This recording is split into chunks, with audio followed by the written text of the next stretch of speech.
Hi, so just wanted to quickly explain this week's ethnographic project. This will not be as long as the lecture videos, but just hopefully we'll answer some questions, and if you have any more, send me an email, post on the discussion forums.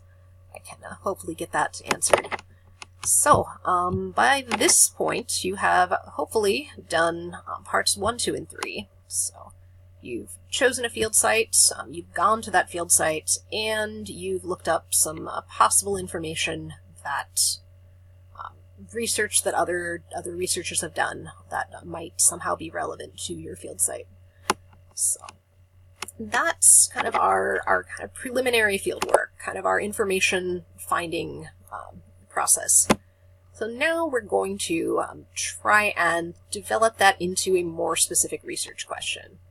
So in anthropological research, it's usually important to go into a field site on one hand with kind of an open mind about what you'll see there. You don't necessarily want to be too specific already about your question before you get there, but you also eventually want to, and the reason for that is because if you already think you know what you might find, that might influence what you find in your site, and you might miss interesting phenomena that you might otherwise take note of.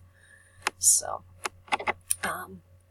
what we're going to be doing this week is kind of taking that general observation we did with, hopefully, found some things that we weren't expecting, maybe went to some sites we hadn't been to before, at least hopefully some of you did.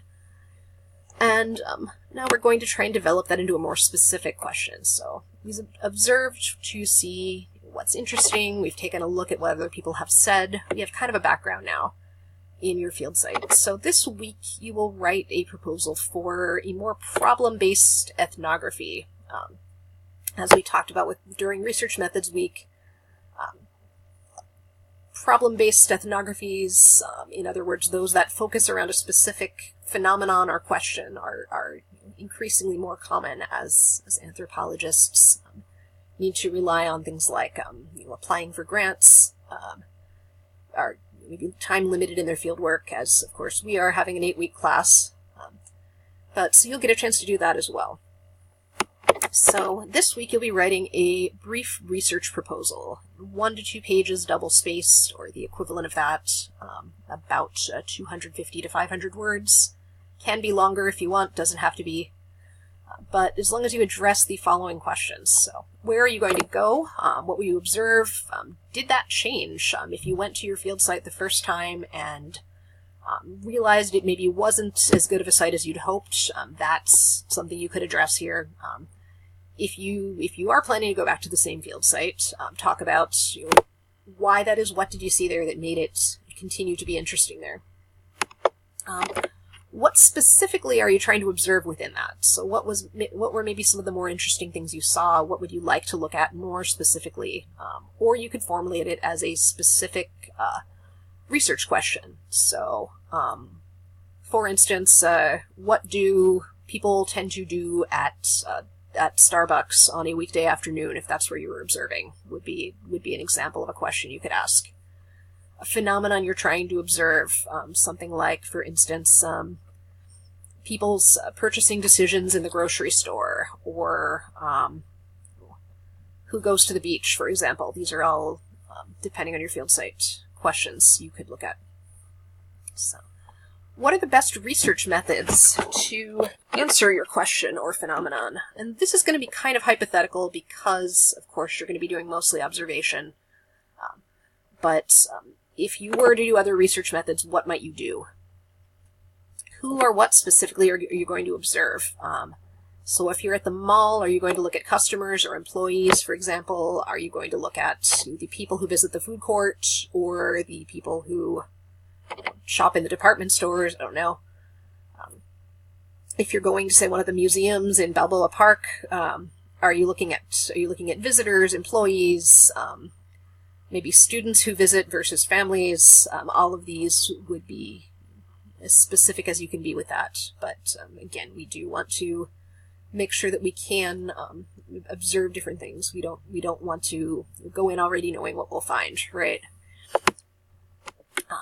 how long, when and where will you do your observation? We already talked about where, but for how long, on what days and times? I would suggest at least an hour per observation if at all possible.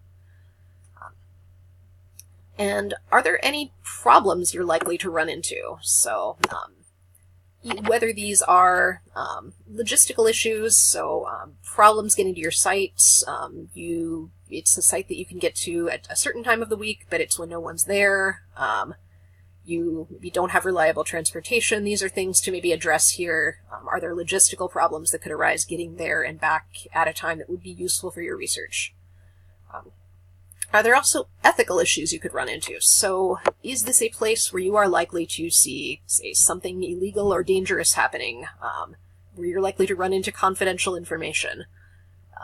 If so, you may want to consider doing a different field site, but just look at if any of these problems that you might observe, how would you deal with them? What would you do if you had any ethical or logistical problems in your field sites? It's just important to address to make sure that you don't run into these halfway through your field work.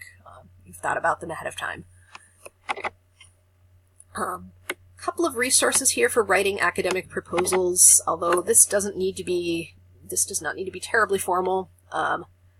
You should include the sources you had last week, just brief discussion of what other people have said about this site or sites like it.